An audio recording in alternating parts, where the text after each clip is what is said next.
नामांकन दाखिल करने का आज आखिरी दिन रहा। देहरा विधानसभा उपचुनाव को लेकर बीजेपी के प्रत्याशी होशियार सिंह ने नामांकन किया, तो वहीं कांग्रेस के उम्मीदवार हिमाचल प्रदेश के मुख्यमंत्री सुखविंदर सिंह सुक्खू की पत्नी कमलेश ठाकुर ने भी अपना नामांकन पत्र दाखिल किया। रिपोर्ट देखिए।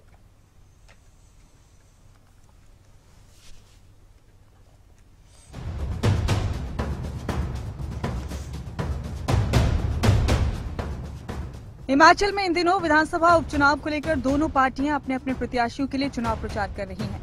इस बीच देहरा विधानसभा उपचुनाव को लेकर शुक्रवार को बीजेपी के प्रत्याशी होशियार सिंह और कांग्रेस के उम्मीदवार हिमाचल प्रदेश के मुख्यमंत्री सुखविंदर सिंह सुक्खू की पत्नी कमलेश ठाकुर ने अपना नामांकन पत्र दाखिल किया है।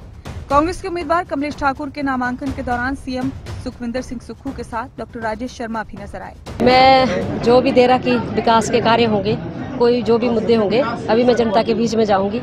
उसके बाद मैं उन कामों को सीएम साहब के पास लेकर जाऊंगी और सारे ये जो समस्याएं होंगी वो मुद्दे ही होंगे। आपने कहा था कि मेरे भाई मेरे साथ होंगे, साथ हैं? साथ है तो मेरे भाई, कल मैंने बोला था ना आपको। क्या? हाँ, ये मेरे भाई साहब हैं। भाई जी ने बोला कि मैं आपके साथ हूँ और मैं आपको आशीर्वाद दूंगा। मैं छोटा हूँ, आशीर्वाद लूंगा। हाँ, आशीर्वाद लेंगे भी और देंगे भी आशीर्वाद। कुछ दिनों पहले ही डॉक्टर राजेश शर्मा ने हिमाचल प्रदेश के सीएम सुक्खू के ऊपर गंभीर आरोप लगाए थे। इस दौरान उनकी तबीयत भी खराब हो गई थी। उन्होंने अपने समर्थकों के साथ बातचीत के बाद निर्दलीय चुनाव लड़ने का फैसला भी लिया था। लेकिन अब हिमाचल प्रदेश के सीएम सुखविंदर सिंह सुक्खू डॉक्टर राजेश शर्मा को मनाने में कामयाब रहे। नामांकन पत्र दाखिल करने के लिए सीएम सुक्खू डॉक्टर राजेश शर्मा को अपनी ही गाड़ी में लेकर पहुंचे।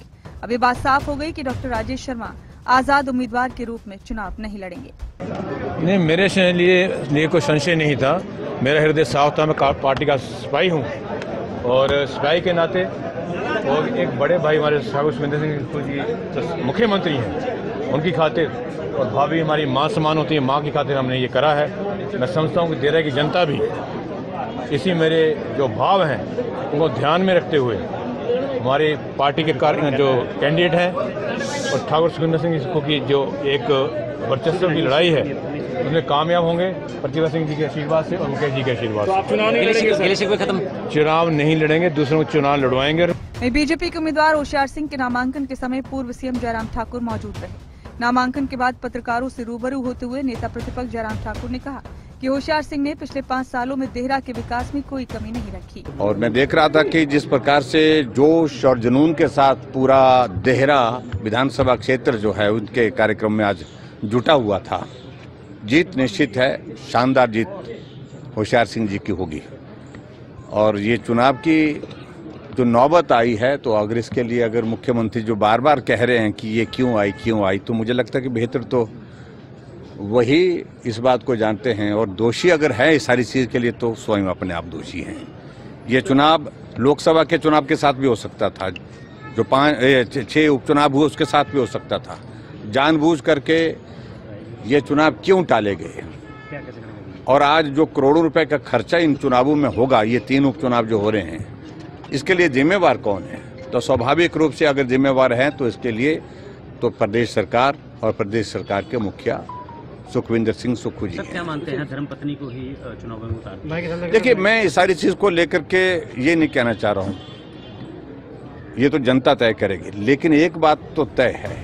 जयराम ठाकुर ने कहा कि मुख्यमंत्री की पत्नी को उम्मीदवार बनाने के लिए कौन सा सर्वे हुआ, मुझे समझ नहीं आया। जयराम ठाकुर ने कहा कि सरकार पर उनके ही कोषाध्यक्ष ने प्रताड़ित करने के आरोप लगाए हैं, जो जनता के सामने है कि सरकार क्या कर रही है। देखिए, मैं इस सारी चीज को लेकर के ये नहीं कहना चाह रहा हूँ, ये तो जनता तय करेगी। लेकिन एक बात तो तय है कि देहरा विधानसभा क्षेत्र का प्रतिनिधित्व होशियार सिंह जी ने बहुत बेहतर ढंग से किया है। और ये इतिहास का हिस्सा है कि लगातार 2 बार निर्दलीय विधायक चुन करके आना, ये सहज रूप से कोई व्यक्ति नहीं कर सकता है। जिसको लोग चाहते हैं, लोग पसंद करते हैं, लोगों को जिन पर भरोसा है, वही जो है वो बार बार इस प्रकार से चुन करके आ सकते हैं। अब देहरा में कांग्रेस और बीजेपी के बीच ही असली चुनावी जंग होगी। डॉक्टर राजेश शर्मा के चुनाव न लड़ने के फैसले के बाद कांग्रेस एकजुट होकर मैदान में कूद गई। लेकिन देहरा में जीत किसकी होगी, आने वाला वक्त बताएगा। फिलहाल तो सभी अपनी अपनी जीत का दावा कर रहे हैं।